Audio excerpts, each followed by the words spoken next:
So I am very excited to welcome Anasuya Issacs to my podcast series. And this is Liz Koch, and this is Core Awareness. So I want to introduce you to a woman that I met on Bayo Akamolfi's We Will Dance with Mountains this past fall, who very much impressed me with her articulate voice. And so I invited her to come and join me. So Anasuya calls herself a cultural ambassador, developing empowerment programs for people to speak the unspeakable. Worked with women and young people throughout her programs across New York City, as well as teaching in France, Kenya, Italy, South Africa, and Germany. And while she was in Paris, she trained in the, I never can pronounce his name, I can't say those words. Say it for me. The Sorbonne? Yeah, the method that you train. Oh, Stanislavski method. Yes. My tongue doesn't combination. Of acting and co-founded a theater company with some friends. Yeah. And as an advocate for women's leadership, Anasuya is certified and licensed as a Woman Speak Circle leader and an intentional creativity teacher. So it sounds like you've traveled to 22 countries, lived in 6 countries outside the United States. And so one of the things that you said in your bio was that you've witnessed the need for women's leadership. And so you've created some and facilitated some programs around that. So when I invited you, I got very excited with your background, because you kind of ignite the sacred alchemy between theater, poetry, song, and art. And I love that. Thank you for having me. What caught my eye, to be quite frank, was that your name, Anasuya, was there in these Zoom classes, but so was Being Too Much next to it. And I got such a kick out of that. And so I realized that all my life, but particularly as an adult, I've been told that I'm too intense. And literally, like, people are like, oh my God, could you? I have mellowed as I've gotten older, but not that much. And so, well, hallelujah for that. Yeah. So anyway, we started playing with this idea of being too much, and we are going to actually come together in April to unpack this with women who want to join us for 3 weeks, 6 sessions, 2.5 hours a session, to work with movement, art, voice, reflection, conversation, writing, about being too much. What does that really mean to all of us? But today we're just going to talk about it. So let's dive in. And I want to say that for me, I was thinking about this, and I was thinking, the idea of being too much is like a suit that doesn't fit me. It's either I'm bulging out of it, right? It's like it doesn't fit what people want me to, so I'm too intense, I'm too much. Or it's like you're not enough, so therefore you're feeling like you somehow have been disappointing. So I want to ask you, how do you define being too much?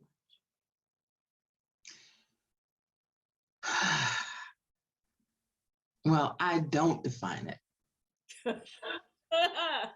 I love that.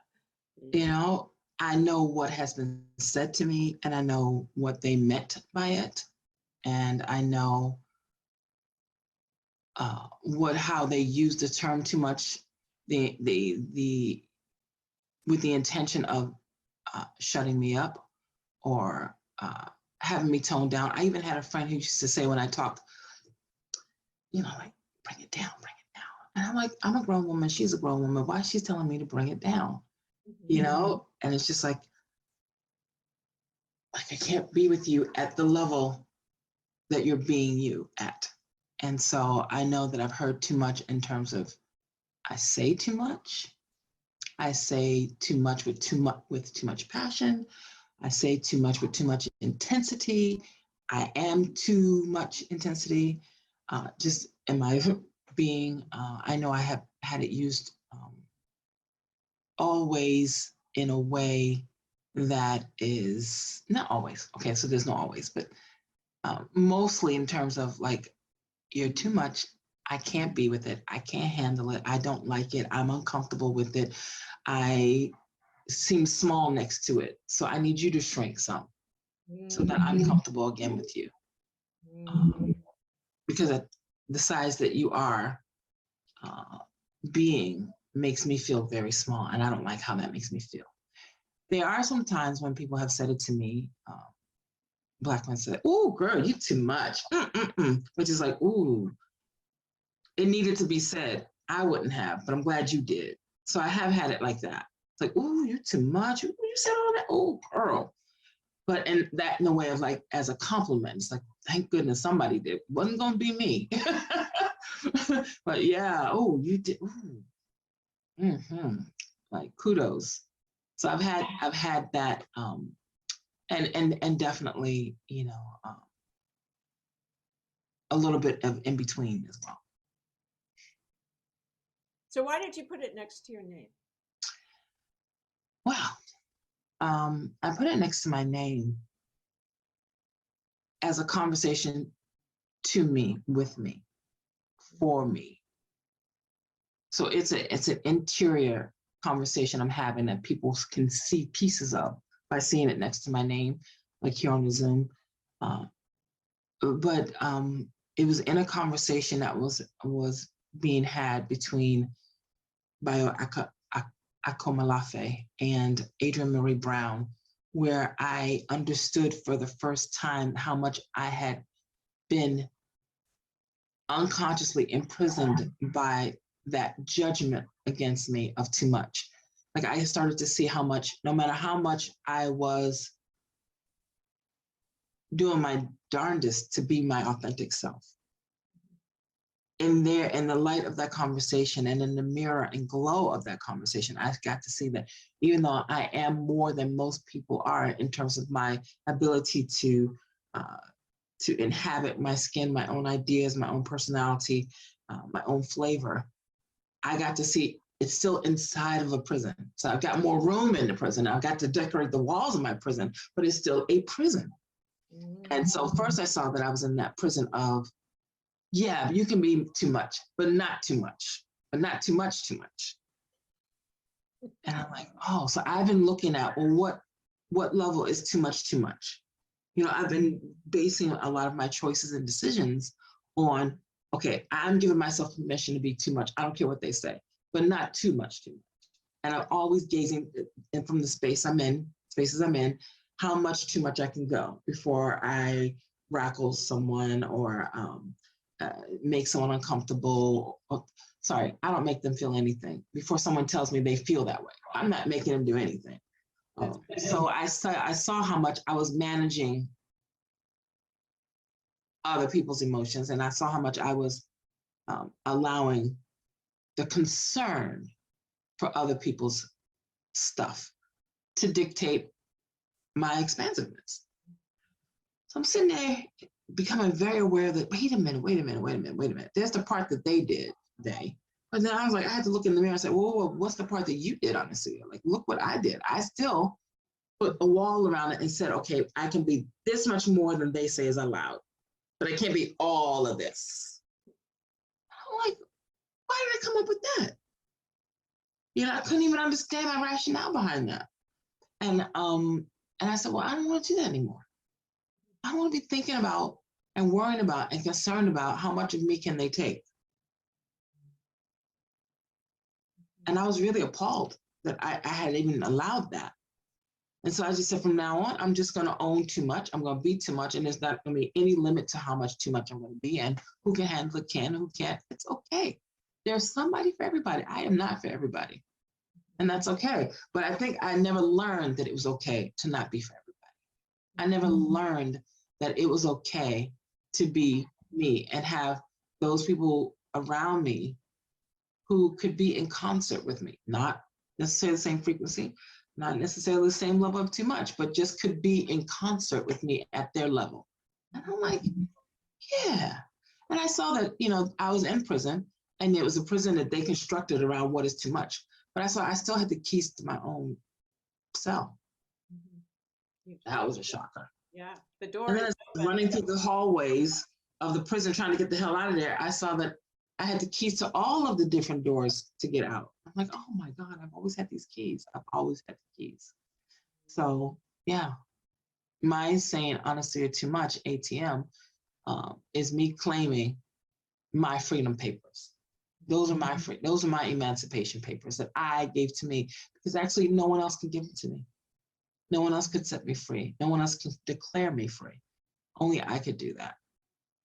So that takes us to kind of that idea of the audacity. Yes. Being a woman of vastness, of being the volcano, of being the mountain, of being the ocean, of being the vastness.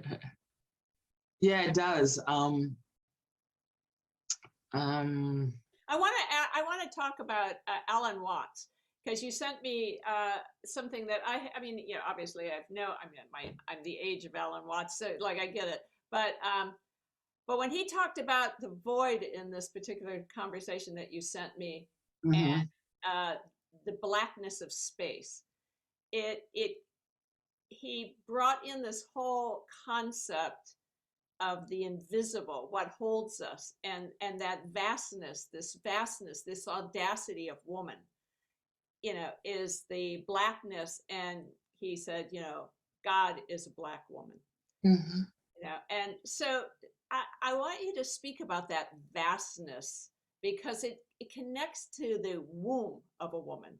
Yes. Yes. I love that.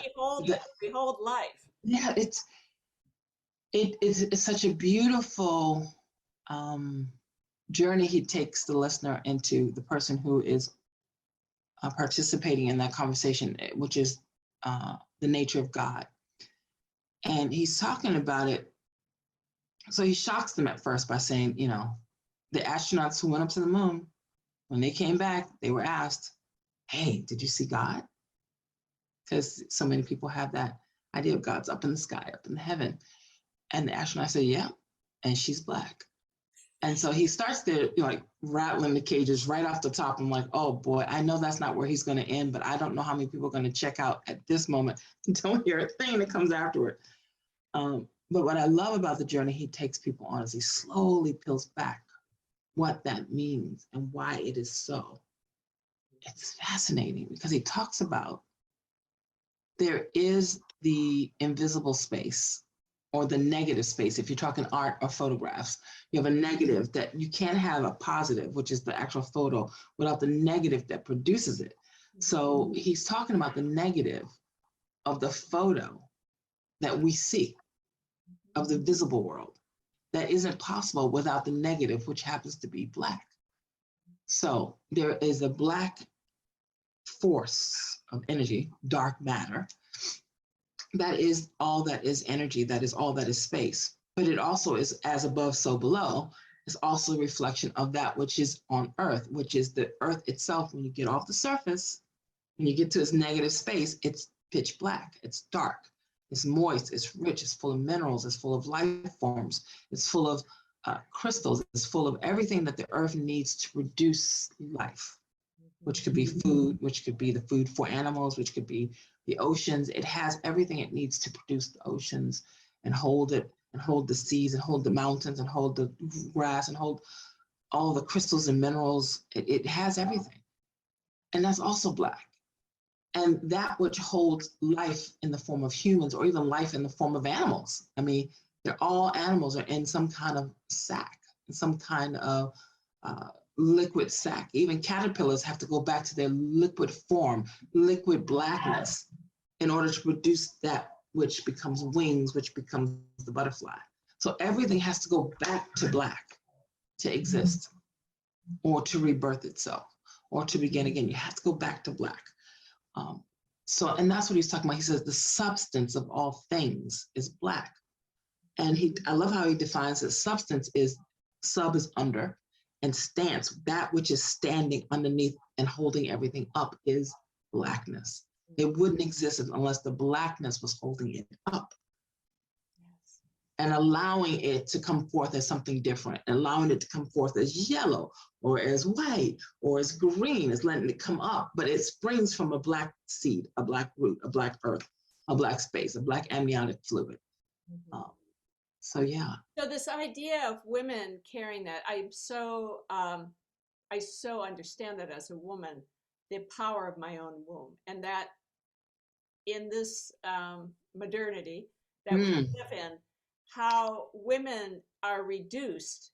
And so again, that's that shrinking down, not being too much, because too much is that womb. I mean, no human being, I can still say this, no human being is on the face of the earth or on the planet of the earth who hasn't come through the body of a woman. If they got a navel, we got some evidence. That's right. And so here we are, and yet we are reduced to this subsystem. And so part of what I want us to explore is, how do we take our rightful place? Oh, yeah. Well, part of it has to do with, so many ways I can say this, hold on. Part of it has to do with taking back the Black. Like each one of us, no matter what our outward appearance is. So if our outward appearance is more golden because of our Asian roots, or more caramel because of our Latin roots, or more okra because of our Native American or indigenous roots, you know, it doesn't matter, because life starts Black. So it's taking back Blackness in defiance of what the culture of white supremacy, the culture of the delusion of white supremacy and patriarchy has said, labeled Black, that has us not want the Black that we are. And I'm not talking race. I'm talking about our nature-loving, earth-loving, people-loving. You know, you want people who are humane and who are kind, and go to the dark. The people who are the most loving, who have the least amount of resources and material, are going to be the most generous, loving, kind people. So, you know, we've been taught, everybody across the planet, wherever settlers went, wherever colonialists went, wherever imperialists went, and sometimes they're all the same thing, same person, they taught that their way of doing things and believing things and seeing things is better, right, and just and pure and noble. And it just happens to be white. Answer that. So this gives us the right to subject you, punish you, oppress you, steal from you, rob you, take your body from one country to another, oppress you, make you slaves, or kill you because you're not white. And so to hold up that justification for this mass genocide that took place all over the world, there are Holocausts all over the world. And Holocaust means mass burning, by the word means mass burnings. Well, there were mass burnings all over the world where the settlers went, and where people resisted them and resisted capturing, resisted losing their country to these foreigners. They were either burned, shot, lynched, or buried. I mean, atrocities are all over the world. So the Holocaust, mass genocide, is taking place wherever these white settlers went. And what they left behind was, white is right, Black is wrong, dark is wrong. Dark is death, because the only people dying were Black. So they had, you know, it was clear, like, oh, Black is dead, you know, death. So with that, in killing that which is Black, literally killing, but also culturally killing that which is Black. And by this Black, I'm referring to non-white, so that people can hear it properly. When I'm saying Black in this sense, that anybody not white, because anybody not white was killed. So it's really that simple. So to what was left after those people who didn't die, say, okay, you're going to do it the program. If you follow us and become Christian, you follow us and give us all your resources, you follow us and we give us your land and we'll give you our Bible, then we'll leave you with the truth that Jesus is white, God is white, the Savior is white, angels are white, everything that's good and pure is white, and you are not. So therefore, you're bad and wrong, and your ways are wrong. So any way of worshiping or honoring or any rituals that were not the same as in Europe were deemed ugly, pagan, from the devil, wild, raucous, anything that it looked not in alignment with the puritanical way of being was considered,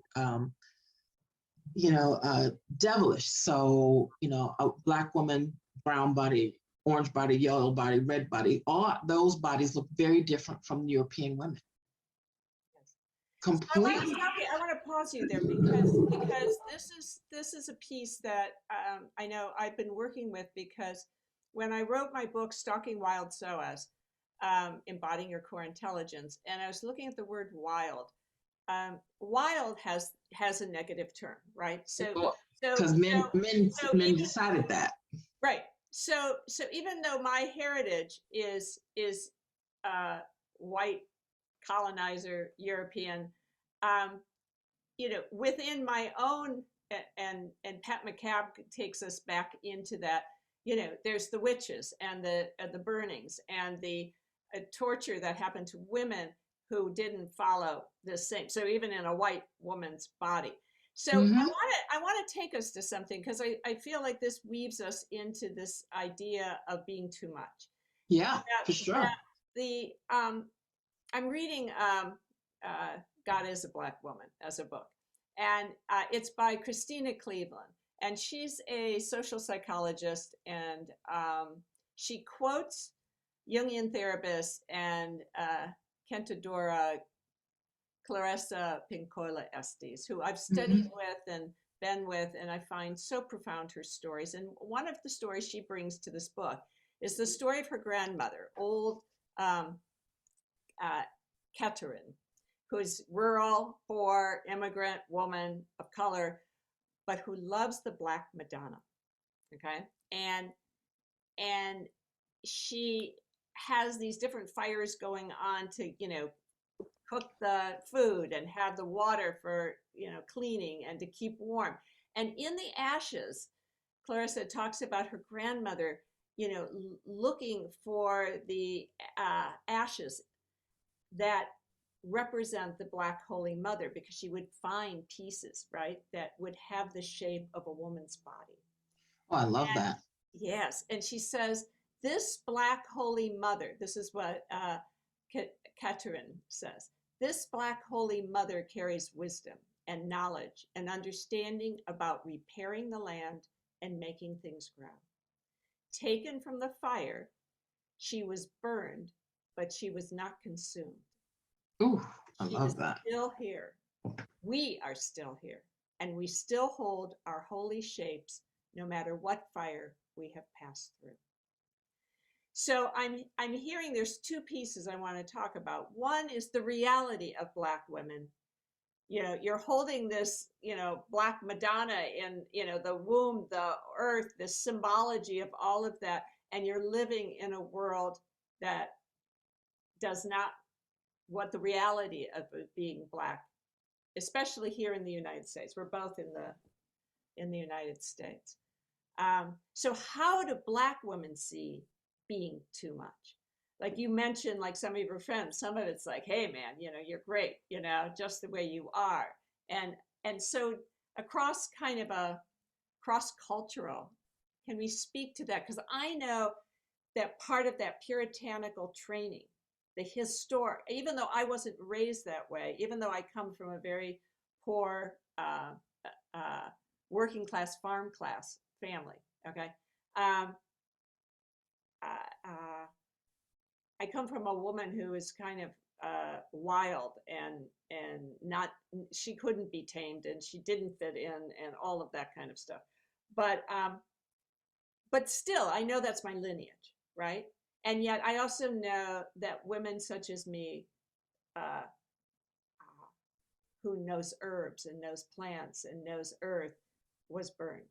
So even I don't fit this whatever it is that the white enculturation has created. So I've been looking at that in my own system, in my own being, in my own body, and exploring that. And that's, you know, what I do as a sensory system, is looking at that. And I want you to reflect a little bit and bring how these ideas clash in you, you know, in your sense of knowing the potency of who you are in relationship to the world that you live in. Because that's partly what we're talking about unpacking, right?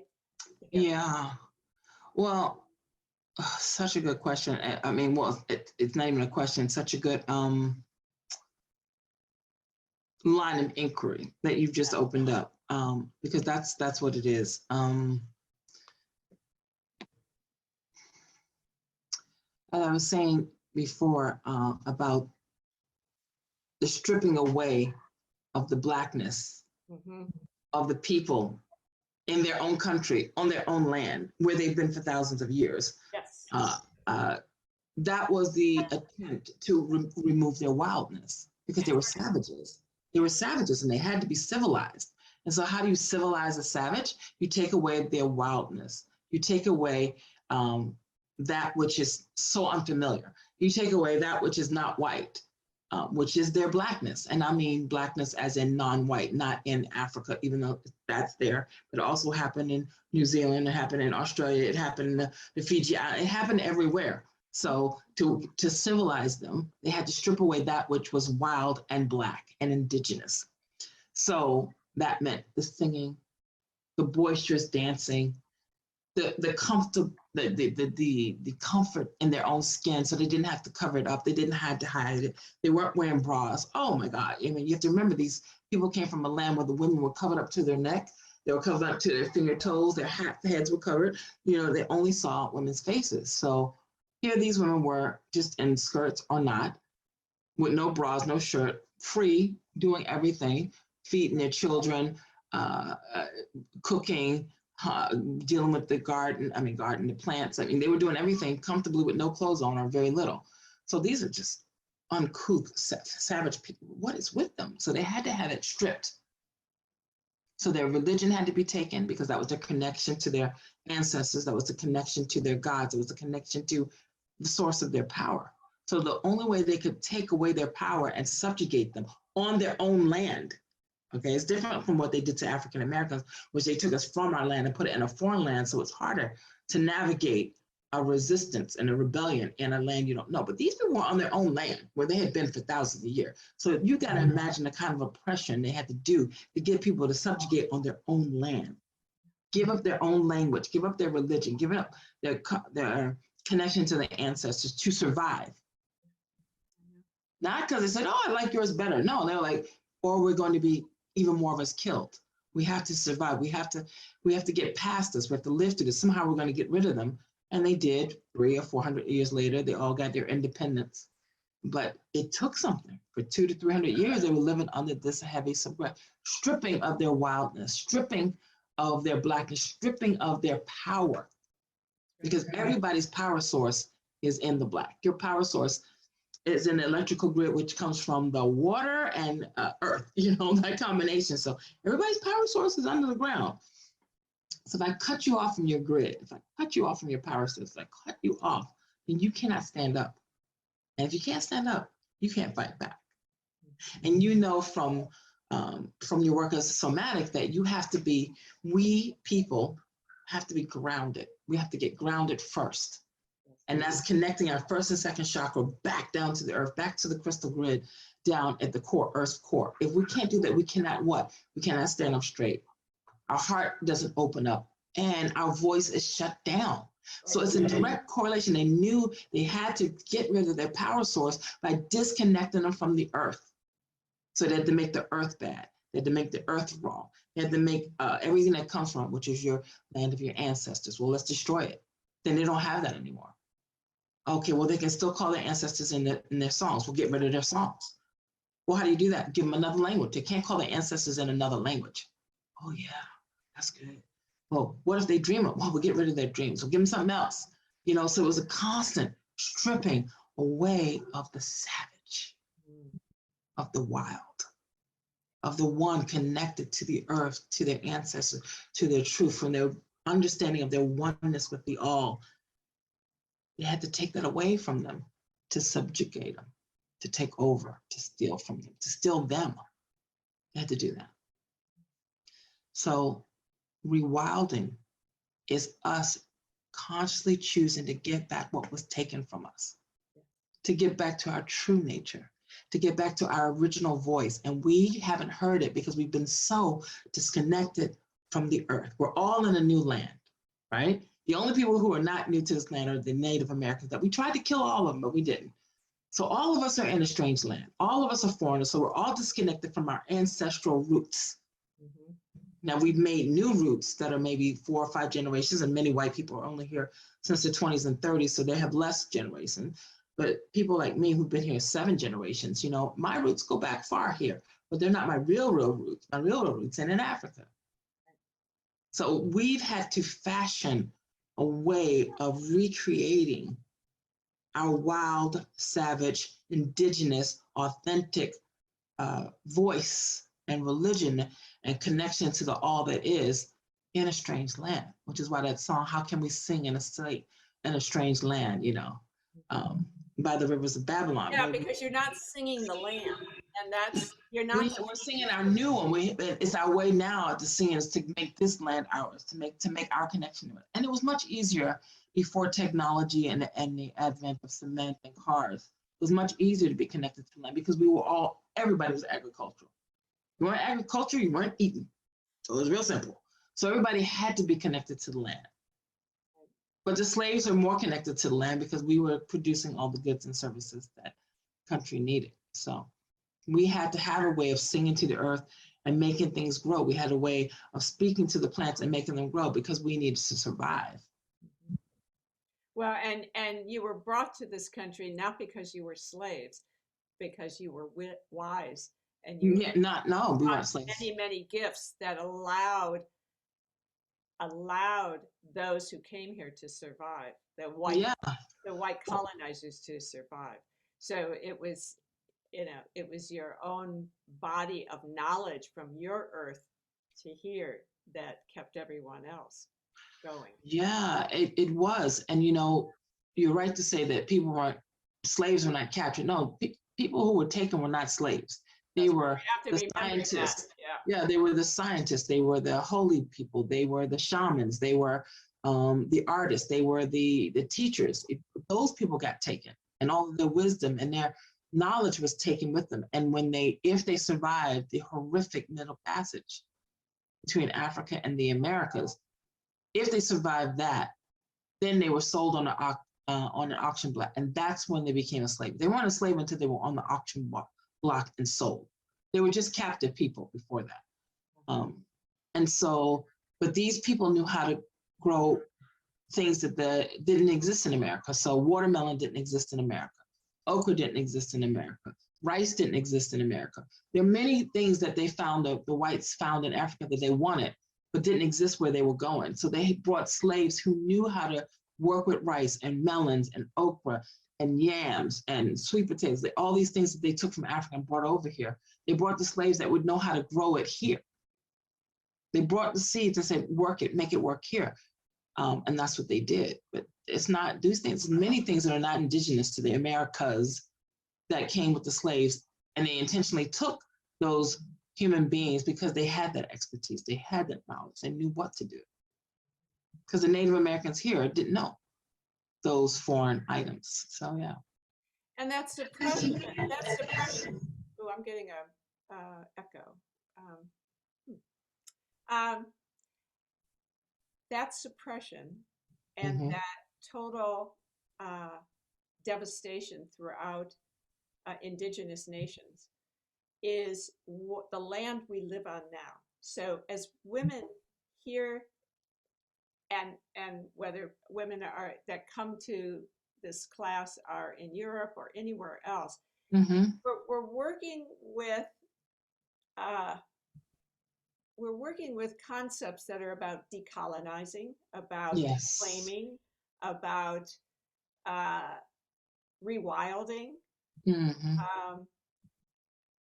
and And about taking back your voice. Yes, and the entrapments that modernity offers as ways of saying it really doesn't matter, you know, and but Wait a minute, what's the it? You have to say what the it is. What is the it that doesn't matter?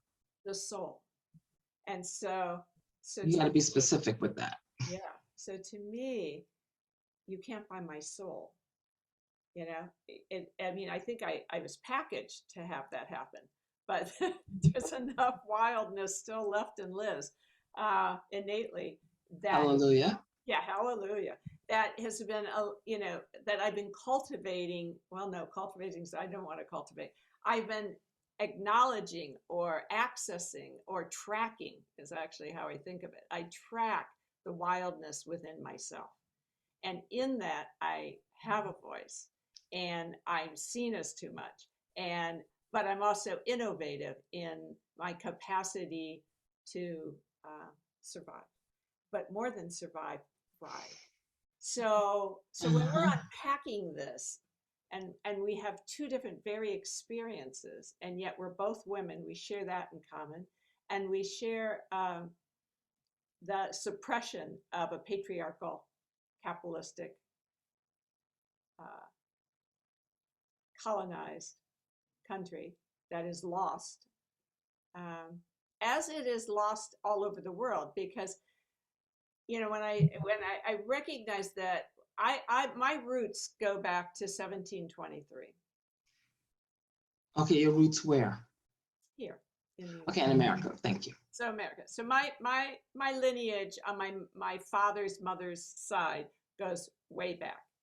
And that's unusual because the other side of the family do it. They came over at the turn of the century or whatever. They were escaping something, right? They were hoping for a promise of something. They were leaving something, you know. So the colonizing happened in Europe, right? And then people, you know, fled. Others came to colonize, you know, to take. So it's messy. It's messy. But it's also, you know, I've been reading the indigenous history of this country, Mm-hmm. and there's a lot to unpack here, and yet I want to somehow source, or not even source, but feel into the darkness, because that is where that embryological story of life keeps unfolding. And that's within us. That's literally in our tissue. So Literally in our all tissues. these different experiences, not to be ignored and to be included, is there's also something that we can play with that takes us into the wild in ourselves, in our actual tissue.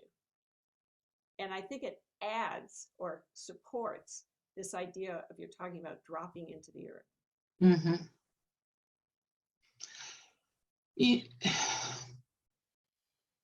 Ask a question, because what you just said is so big, I don't even know where to jump in. So is there a question with that?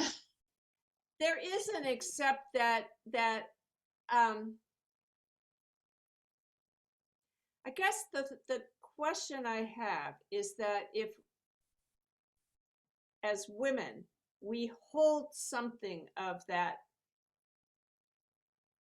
knowing, of that Yes. knowing, and that's what I want to bring to the our conjuring and our collaboration, is how do we support that in each other? How do I support the knowing? You keep saying it, so like I need you to say what the its are.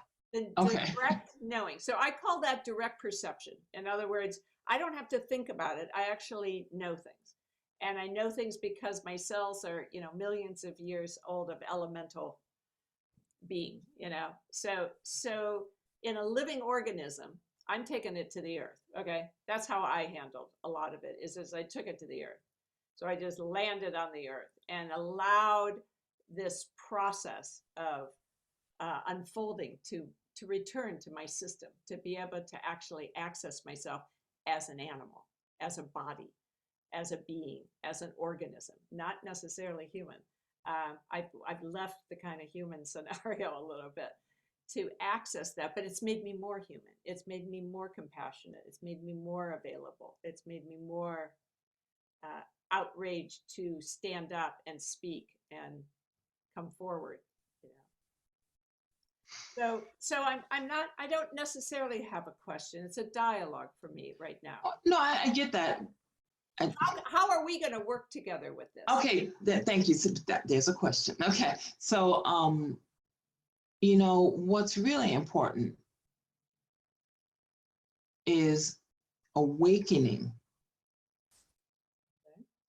women, my sisters, to their innate divinity. And that innate divinity is mostly felt when we have reconnected to the earth, to our oneness with the earth, not our superiority over the earth, not our right to take whatever the earth gives without any regard to replenishment, the survival of species, you know, without any disregard for depletion.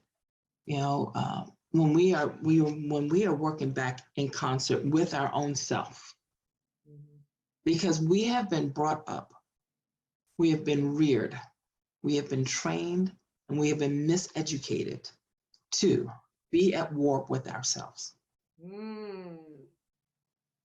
This is how patriarchy has kept women from taking over, basically. Because if we were not so distracted by our own war on ourselves, we'd say, F you to the system, and we'd overthrow it. That's right. Because our too muchness is exactly what's needed to bring life from another planet, life from another zone, life from the heavens. Wherever you think life comes from before it gets in your belly, that place, we bring a life, our soul from another entity. We carry and nurture it, and then we birth something new, complete. That is too much. That is too much. And according to men and patriarchy, it's too much for women to handle. We should be doing it. We know what to do with that resource. We would do a better job at being life bearers, you know? So how do you shrink the vastness of the immensity of the divinity that brings life into being? But that's a God thing. Last time I checked in Genesis, it was like, oh, I thought it, I conceived of it, I carried it, I spoke it, and out it came. Well, men can't do any of that. And so they've been at war with us ever since they figured out that, you know, they really don't have anything to do with that. And Sojourner Truth said it so beautifully when she was demanding Sojourner Truth, an ex-slave, who had gained her liberation and was fighting for the women with the suffragettes, for the women to have the power to vote. And men were arguing that women couldn't have the right to vote because, how did he say? I'll have to get the quote and we'll put it on the website. That because because Christ was a man and Abraham and his father was a man and God was a man, then men have to have power. Women can't have any power. And Sojourner Truth said, really? Well, last time she looked, that, you know, the only thing that made Jesus possible was God and a woman. Men had nothing to do with Jesus. So women should have the right to vote more than men. and it was so powerful because I don't know. I don't think anyone really takes that into consideration, that men didn't have anything to do with Jesus, and for all intents and purposes, they don't have anything to do with birth. Yes, they provide sperm, okay, so no need to jump in the comment section. I know they supply sperm. And controversially, to some people, it may seem controversial that before, there was a time when women were asexual, which means they could produce without sperm. There was a time for that, but that's a long time in our epigenetic line. But it's important to know that that was a time that was possible. And there are many species that are able to still do that, reproduce asexually, without the need for a mate or sperm. So the point I'm making is that women have to remember their own divinity that has been taken from us. There is a feminine form of God. There's a feminine face to God. There's a feminine energy. Many cultures have different names for it, but it always is in some form of what we as Christian call the Holy Spirit, that mysterious side, the one you don't see, but that force that gives life to things. Because people recognize, whether you're talking about the chi, the Shakti, the Ki, or the Ba, if you're coming from Comedics, like every religion or spiritual practice has a name for that holy breath that is not ours. It is divine. It comes in it, it's inspire, it goes inside you and you respire, you re-breathe it, and then it leaves, and then you don't, your body's nothing. Because without that air, that breath, we're not alive. We have everything to be alive. We have all the organs, we have the blood, we have the brain, but we don't, without breath, it doesn't matter, right? That thing does not move. Yeah. And every culture calls that feminine. Every culture called, and at one time called it Mother God. Ooh. The invisible force. That's just like amazing. Say that again. Every culture has called the breath. The breath. The Mother God. Mother God. Inspiration. The Holy Spirit, that which now later, when the settlers came and started changing things, and most of them were either Greek or Roman. I want to stay with that. Well, I want to tell you how I know what happened. Well, I'm just saying that they changed the neuter, they changed the pronoun, the article, so feminine became masculine or neutral. So in the Aramaic, which is the language of Hebrew, before Hebrew, which is the language that Jesus spoke, Aramaic, it's called the Shekinah. And Shekinah is the Holy Spirit, but also called Mother God. So then it got neutered and went from, I think to the Greek, it became neutral. And then in the Romans, it became masculine or vice versa. But I'm saying they took feminine pronouns and changed them to either neutral, neuter, or masculine, so that all forms of the feminine face of God would be erased. I'm saying that on purpose. So even though you may look up and say, oh, it says in Hebrew now, the Holy Spirit is masculine. But what's the root of that? What's the root of that? You have to peel back the layers. So I'm telling you what is there before things got altered, before truth got altered a little bit. So whether, the Shakti is that invisible form who's the wife of Shiva, but Shiva imagines or envisions this, or as according to Hinduism, dreams it. And the Shakti makes those dreams manifest. Oh, dreams of a tree, she creates a tree. Dream of the people. In the same way God thought it, he spoke it, and then the Holy Spirit, Mother God, created, birthed all of creation. And that's the role it plays, is that it's the life-giving force. Without that breath, nothing exists.